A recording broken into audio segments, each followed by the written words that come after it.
वाराणसी में अब ट्रैफिक व्यवस्था को लेकर बड़ा एक्शन। पीएम के संसदीय क्षेत्र में सुगम यातायात के लिए अब ट्रैफिक मार्शल की तैनाती की गई है। खुद पुलिस कमिश्नर मोहित अग्रवाल सड़क पर उतरे, वहीं करीब 3 किलोमीटर लंबा फुट मार्च किया। भेलूपुर से लेकर बीएचयू ट्रामा सेंटर तक पैदल मार्च कर ट्रैफिक व्यवस्था का जायजा लिया गया। वहीं पुलिस कमिश्नर ने साफ कहा कि शहर के जिन चौराहों और मार्गों पर जाम की समस्या है, वहां लगातार सुधार किया जा रहा है। हर रूट पर अब ट्रैफिक मार्शल तैनात किए जाएंगे, जो इंस्पेक्टर रैंक के अधिकारी होंगे और ट्रैफिक व्यवस्था को और मजबूत बनाएंगे। साथ ही आपको बता दें कि शहर में चल रहे टोटो को लेकर भी बड़ा फैसला लिया गया है।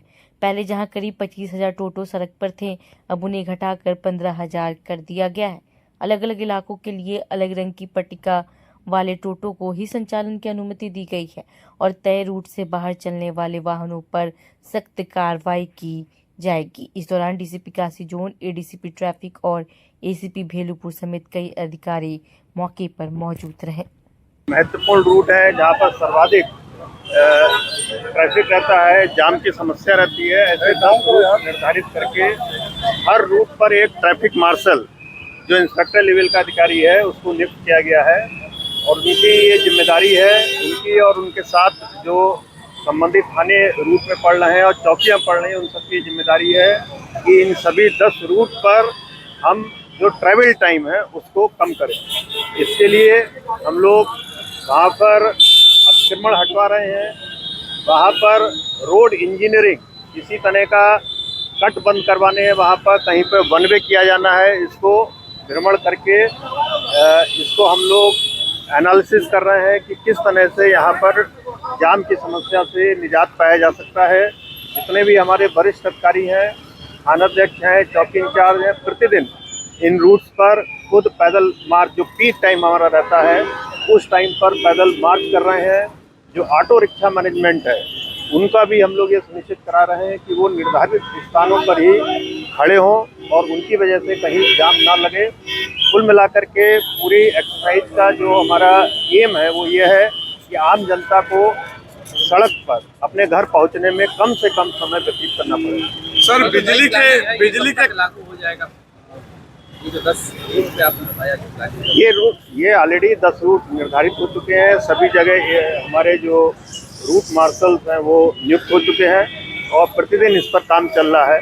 और जो पिछले 1 हफ्ते का हम लोगों ने इसका जो अध्ययन किया है उसमें हम देख रहे हैं कि पर डे जो एवरेज टाइम है, जो लोगों को चलने का 24 घंटे का एवरेज टाइम है वो प्रतिदिन कम होता जा रहा है। जिस रूट पर पहले 15 मिनट लगते थे आम जनता को जाने में, अब करीब 12 से 12.5 मिनट वहाँ लग रहे हैं। सर, शहर की सड़कों पर जो रोड चौड़ीकरण हुआ है तो अभी भी वैसे बिजली और जो है टेलीफोन के खंभे जो है छोड़ दिए गए हैं, तो क्या इसके लिए जो है संबंधित विभाग से संपर्क साधा गया है क्या? बिल्कुल, ये जितने भी स्थानों पर इस तरह की चीज़ें हैं जहाँ पर हमें दूसरे विभागों से काम कराना है, उनकी हम लोगों की माह में एक बार इंटर डिपार्टमेंटल बैठक होती है। इन सभी जगहों के फोटोग्राफ्स लेकर के उस मीटिंग में रखा जाता है और इसको सभी विभागों से समन्वय करके इसको सही कराया जाएगा। सर, आपने एक ऑफिसर को निर्देश दिया कि जो सफ़ेद पट्टी होती है उस सफ़ेद पट्टी भी कहीं खींची नहीं गई थी। वाहन जो खड़े हो रहे हैं, मतलब बेहतर भी वाहन खड़े हैं, कोई भी ऑटो कहीं से भी घूम जा रहा है, तो इसके लिए कोई प्लान है? और जनता के लिए क्या कोई नियम है कि मतलब हाँ, इस नियम को रूल फॉलो करें? देखिए, जहाँ पर सड़क चौड़ी है और सड़क पर वाहन खड़े हो सकते हैं, आसपास कोई पार्किंग नहीं है, ऐसे स्थानों पर हम लोगों ने येलो लाइन और ग्रीन लाइन का प्रावधान रखा है कि लाइन के अंदर वाहन खड़े हो सकते हैं। नगर निगम से कोऑर्डिनेशन करके रविदास गेट से मालवीय गेट के बीच में ये लाइनें पड़वाई गई हैं और उसका अनुपालन भी कराया जा रहा है। जो लोग लाइन के बाहर गाड़ी खड़ा करते हैं उनका या तो चालान होता है या क्रेन के माध्यम से वो गाड़ियाँ बीच बीच में हम लोग उसको उठवाते भी हैं। अन्य स्थानों पर भी ये प्रक्रिया भी चल रही है और बहुत जल्दी पूरे शहर में आपको ये येलो लाइन और ग्रीन लाइन देखने को मिलेंगी। सर, एक सबसे बड़ी समस्या शहर में देखने को मिलती है कि जो ई रिक्शा चालक है रात के समय चलते हैं तो लाइट नहीं जलाते हैं, इससे हादसे अधिक होते हैं। इसको लेकर कुछ प्लान है आप लोग? नहीं, बिल्कुल। देखिए, अभी जो आज भी हमारा जो अभियान चल रहा है इसमें हर तरह की चेकिंग चल रही है। बिना नंबर गाड़ी भी चेक हो रही है, जो रॉन्ग मतलब अपोजिट डायरेक्शन से कुछ लोग चलते हैं थोड़ी सी दूरी बचाने के लिए रॉन्ग डायरेक्शन से चलते हैं, उन पे भी कार्रवाई हो रही है। इसके अलावा बीच बीच में हम ऐसे जो हाईवेज हैं उन पर कार्रवाई करते हैं। डंपर्स जो नंबर प्लेट नहीं लगाते हैं, वहाँ पर उनके जो लाइट्स हैं वो नहीं जलती हैं। ई रिक्शा पर भी, इस तरह की ई रिक्शा भी शहर के अंदर कुछ अगर चलती हुई पाई जाती है जो अपनी लाइट नहीं जला करके चल रहे हैं, तो उन पर भी कार्रवाई की जाएगी। सर, जनता का एक आखिरी प्रश्न है कि जनता ये कहती है सोशल मीडिया पे कि सीपी साहब को सिर्फ बाइक दिखाई देते हैं, ऑटो और टोटो वाले नहीं दिखाई। ये जनता का प्रश्न है।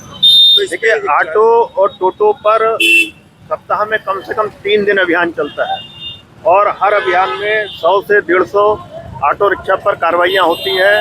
इसके लिए हमने बार कोड, सबसे पहला अभियान ई रिक्शा को लेकर के ही इस शहर में चलाया गया था, जिसकी वजह से आज ट्रैफिक काफ़ी हद तक व्यवस्थित हुआ है। जिसमें ई रिक्शा जो पहले 28,000 चलती थी, अब वो घट के 15,000 के आसपास आ गई हैं।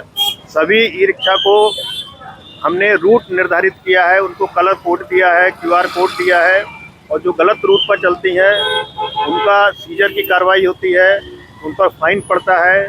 इसके अलावा उनके लिए भी जगह निर्धारित जगह जगह की जा रही है कि वो उसी जगह पर अपने ऑटो को या ई रिक्शा को खड़ा करेंगे, बेतरतीब रूप से चौराहे के मुहाने पर नहीं खड़ा करेंगे। ये कार्रवाइयाँ लगातार चल रही हैं।